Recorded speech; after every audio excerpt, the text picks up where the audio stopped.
everybody, it's Bethany, also known as Peanut. I have my very first Ask the Peanut video ready for you. I posted on my Facebook page for some questions and had 3 fans, followers, definitely give me a variety of questions. So here are the 3 questions that I have with answers for you today. First one is from a great friend, Shannon. Had a great question actually about kind of an appropriate way to look fashionable, edgy, as over a 40-year-old. So she is just wanting to know how to still look young, youthful, hip, cool, and age-appropriate as well. So here are my suggestions for you. Even though I'm not over 40, I will be someday and hope to still be as trendy and fashionable as I am at 30. So there are some key things that I would suggest. First thing is to play with your textures. Stay within what silhouettes and shapes look good for 40-year-olds, being appropriate with the type of tops you like to wear or the leggings that you like to wear as far as like a streamline of pant. So these are some things that I think would work in your wardrobe. This is a little bit of a bold choice, but definitely very doable. Most of you would say, oh, I could never do this. But I think you could. I think anybody could with given the right kind of a top. It's a legging, but you'll notice it's a leather legging. Probably faux leather, but it's got this cute little gold detail on the bottom. These are great for a night out with, again, a very classy, blousey, long style, super covered up top. Very more classic to just pair with something that's got a little bit more edge and a little bit more funk to it. So this again is just a basic legging, very fitted, but then just a different texture. Also just a really nice cardigan type layer for when you wear jeans with a cool top. This is just a sweater, but it's got this great silver metallic texture to it. It's a little bit flashy, so it'll dress up your outfit. This is an H&M top that I found at Plato's Closet, believe it or not. Probably for like 10 bucks. And it's just a great added layer, but again, it's just the texture's different. It's not your typical just beige sweater or a white sweater or gray. It's got a metallic tone. So just playing with the textures is cool. Then you can definitely add up some edge with just accessories. So one place to start is a scarf. This is one of my Stella & Dot scarves. Instead of just going, you know, plain one color, pick something with pattern. Pick leopard print, pick zebra print. You know, don't wear this with another piece of leopard, but definitely this is a great statement item. You can wear this with an all-black outfit and look super edgy and hot. And again, very classic. Jewelry is another good place to start, so of course I had to bring some Stella & Dot out as well. But this is a fan favorite. This is one of my favorites to wear. This is the jetain necklace that you can double up. You can take this little tassel off. But it's very classic, you can see. But again, somewhat has this edgy, very youthful appeal. This is something that 20s, 30s, 40s, 50-year-olds could totally, 60-year-olds. This is beautiful. Very edgy too. This is also great piece that people compliment. I love. This is what sold me on wanting to do Stella & Dot. Look at how funky this is. Okay, it's stretchy, it's lightweight, but again, it's super nice and classic. You put this with a couple other gold bangles, and this is definitely a great edgy statement piece that I think any woman of any age could pull off. And then one more, as far as like a boot, don't go for a clog. Don't slip something on just as easy. This is just as easy to get on. It's basically a classic Western boot. I think I got this for $30 at a teen wet seal type store. Okay, so I'm obviously not a teen and haven't been for a while, but I still go there and find really affordable pieces. I've had this for 2 years. You can tell it's worn, but these look great with fitted, you know, denim skinny jeans, leggings. I wear them in the summer with, you know, skirt. And it's just a classic style, but it's not your mom shoe, which I know sounds funny. So with that, there's some things to stay away from. You know, as people say, the dreaded mom jean. You definitely want to stick with modern fits. Don't go with anything kind of dated. And then I would say try not to also go too young with your looks. Don't pick jeans that have like a ton of ripped denim or a lot of rhinestones on it. Sometimes can almost be screaming that you're older because you're trying to look much younger. So there's definitely a fine balance to it. But don't be afraid of the teen stores. Like I said, I still shop at Forever 21, H&M. You can definitely find really great pieces that are accessories, shoes, jackets that definitely have a more classic look, still youthful, but you won't feel like you're walking out with a wardrobe of a teen and then think you're dressing too young. I'd say the biggest thing that's going to guide you into looking fashionable and edgy is to find celebrities in magazines or on TV that are in your age range.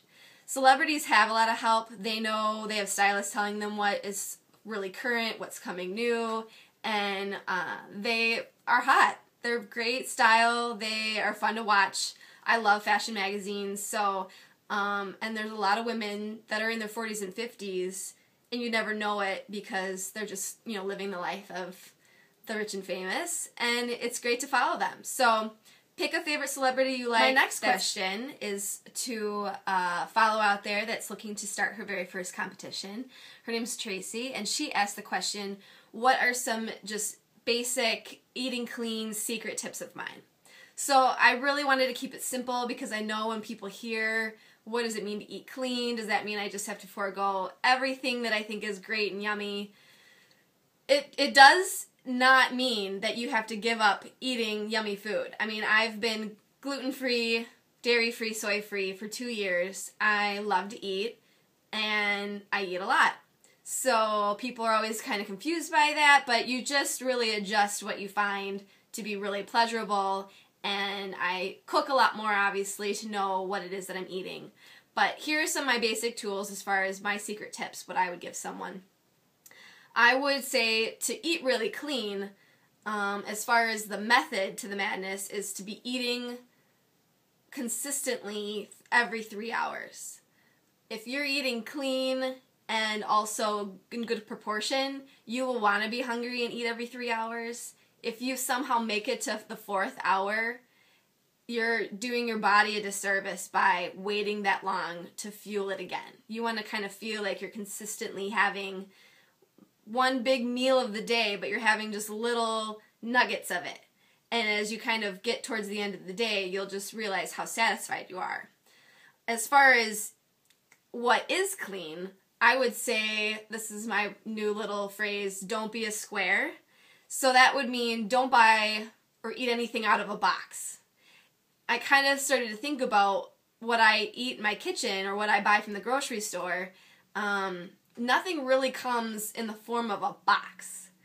Kind of is a little bit of a clue. If it's in a box, it means it's packaged and processed in a certain way to where it won't really be very clean for your body.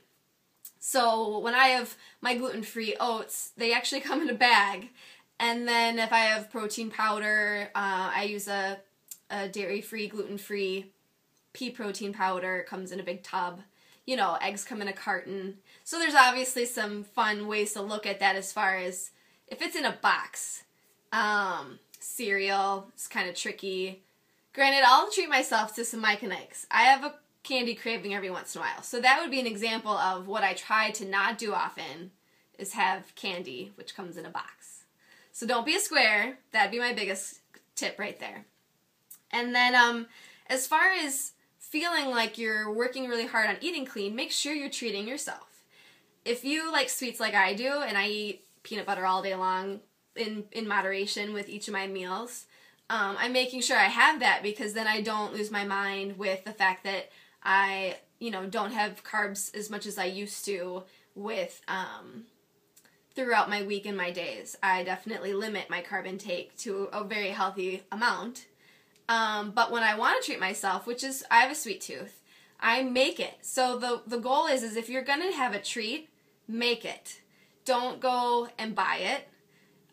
Try to resist having the treat you want at the restaurant because you have no idea. They have made it so yummy and so amazing, but it's loaded with calories, loaded with carbs, and loaded with fat. And there you just kind of bring yourself back a little bit, where if you make it, you know what's in it, and you know how you can keep making it better to where it really works within your diet plan and eating clean. So when I want to have a treat, I have a really great way to make a sweet potato brownie in a bowl. I put peanut butter on top. Sometimes I stick a piece of dark chocolate in the middle. It melts inside, and I have like this peanut butter dark chocolate brownie. And it takes me maybe a minute to make, and it's totally within my diet, and I get that satisfied feeling of that I've treated myself. The other, just 2 more things, is basically, make a certain veggie your friend. Obviously, they say, that you should be eating a lot of greens. It really is now part of me that, might not be till my lunch meal that I finally am, working in some sort of greens, asparagus, green beans. Am I making my protein on a salad? Am I having tomatoes with avocado? Pick a veggie to start with. If you really don't like vegetables, pick one that you think you could start to have a loving relationship with. Make that your buddy, make that your friend, and try to have your friend every day.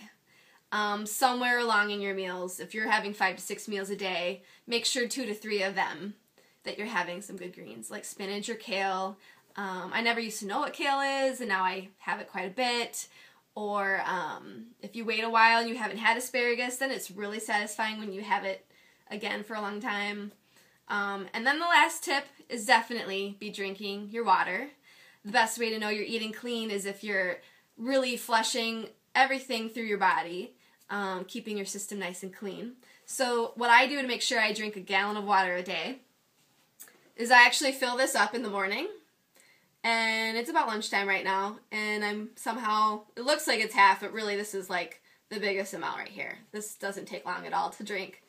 So I actually, for the most part, guzzle from this. If not, I'll be filling a glass, which then gives you probably, I'm sure, 10 glasses of water. And they say always to do 6 to 8, which is a really great goal, but this would be where I'd say, if you can be trying to get this and you still get down to here, you're doing your body a great service. So those are my tips on how to eat clean.